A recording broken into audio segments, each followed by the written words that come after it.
दोस्तों, इस साल आपको पता होगा जेठ के महीने 2 है। 2 महीने ज्येष्ठ रहेगा और इसी महीने मई से 17 मई से पुरुषोत्तम मास शुरू हो जाएगा, यानी अधिक मास। तो इस अधिक मास के दौरान क्या करें, क्या ना करें, ये महत्वपूर्ण जानकारियां आपको जरूर देख लेनी चाहिए। 17 मई से अधिक मास आरंभ होगा। तो भारत के शास्त्रों के मुताबिक अधिक मास का विशेष महत्व होता है, खास करके हिंदू धर्म में।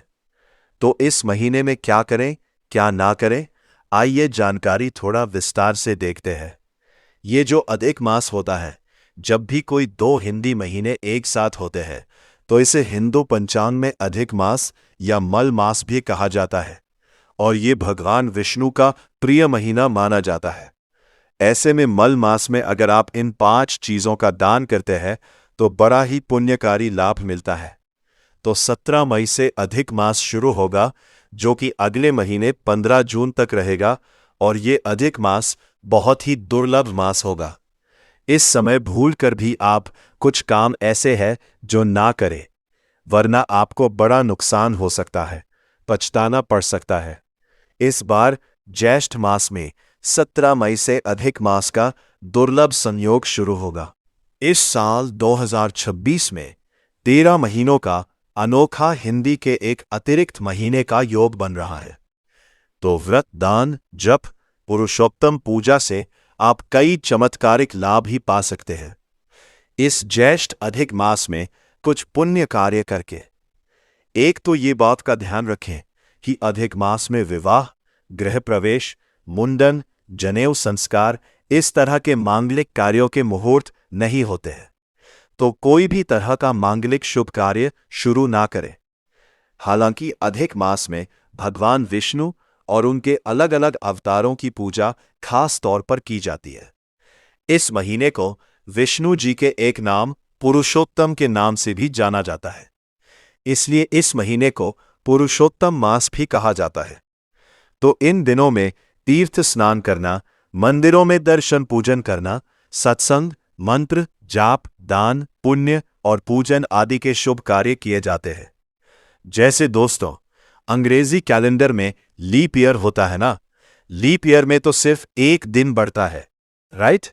वैसे ही हिंदी पंचांग में अधिक मास होता है और अधिक मास में एक पूरा महीना बढ़ जाता है हिंदू वार्षिक कैलेंडर के मुताबिक। यह दरअसल सौर वर्ष और चंद्र वर्ष में अंतर की वजह से होती है। तो ये तो अधिक मास का महत्व हो गया।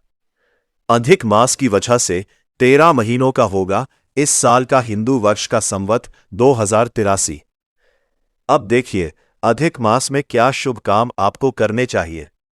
तो पहला तो जैसा कि मैंने आपको बताया, भगवान विष्णु के अलग अलग स्वरूपों की पूजा करें। विष्णु पुराण, श्रीमद् भगवत पुराण, रामायण जैसे ग्रंथों का पाठ करें। अगर आप गंगा, यमुना, नर्मदा, शिप्रा जैसी पवित्र नदियों के आसपास रहते हैं तो इनमें भी स्नान करें। ये भी शुभ माना जाता है। जैसे कुंभ स्नान होता है ना, वैसे ही अधिक मास स्नान भी अति शुभ माना जाता है। और अधिक मास में भगवान शिव शंकर भोलेनाथ, देवाधिदेव महादेव का भी अभिषेक करें। उन्हें जल अर्पित करें। शिवलिंग पर चंदन का लेप करें। बिलपत्र, धतूरा ये चीजें चढ़ाएं। ये भी शुभ रहता है। घर में विराजित बाल गोपाल का भी अभिषेक करें। भगवान को माखन, मिश्री, तुलसी चढ़ाएं। और हो सके तो इन दिनों में जूते, चप्पल, कपड़े, अनाज, खाना, तिल, गुड़, तेल, धन इत्यादि चीजों का दान करना चाहिए। के लिए आप धन दान कर सकते हैं और गायों को हरी घास या सूखा चारा भी आप दान पुण्य में कर सकते हैं। तो इससे आपको लाभ मिलेंगे। आपके जीवन के जो दुख, दर्द, संकट, पीड़ा, कष्ट हैं वो दूर होंगे। अब देखिए अधिक मास, मल मास में कुछ खास बातों का ध्यान रखें। एक तो कोई भी मांगलिक कार्य नहीं किए जाते हैं। जैसा कि मैंने आपको बताया, विवाह, शादी, सगाई, गृह प्रवेश, घर की नींव रखना, बच्चों के जनेऊ संस्कार, चुगल, जड़ूला, मुंडन संस्कार ये नहीं किए जाते। कोई नए व्यापार की शुरुआत करनी हो, दुकान, शोरूम खोलना हो, तो भी अधिक मास में ना करें, क्योंकि आपके लिए आर्थिक नुकसान का कारण बन सकता है ये। ठीक है। इसके अलावा देखिए, आप अधिक मास पुरुषोत्तम मास में और क्या काम नहीं करने चाहिए।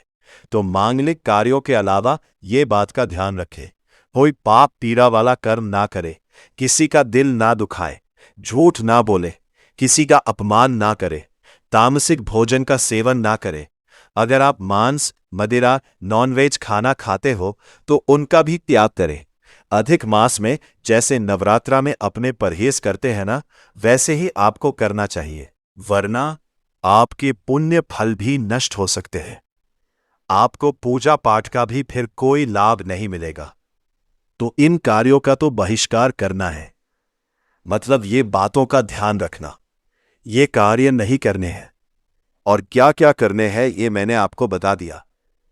कुछ और पॉइंट्स आप स्क्रीन पर देख सकते हैं, वीडियो को पॉज करके देख लीजिएगा। तो ये अधिक मास, मल मास, पुरुषोत्तम मास से जुड़ी कुछ खास जानकारियां, इंफॉर्मेशन उम्मीद है आपको जरूर जानने मिली होगी। और भी इसी तरह की काम की खबरें, इंपॉर्टेंट इंफॉर्मेशन देखते रहने के लिए आप DLS न्यूज चैनल को विजिट कीजिएगा और जुड़े रहिएगा मेरे साथ। चैनल को सब्सक्राइब करके बेल आइकॉन जरूर दबा देना। इस वीडियो पर एक लाइक और शेयर भी जरूर कर देना। और इस वीडियो के नीचे कमेंट बॉक्स में ओम नमः शिवाय अवश्य लिख दीजिएगा। बाकी मेरी तरफ से आपको ढेर सारी हार्दिक शुभ मंगल कामनाएं। भगवान विष्णु महादेव का आशीर्वाद हमेशा आपके जीवन पर बना रहे। आपके जीवन में दिन दुगनी रात चौगुनी तरक्की मिले। इन्हीं शुभकामनाओं के साथ विदा लेना चाहूंगा आपसे।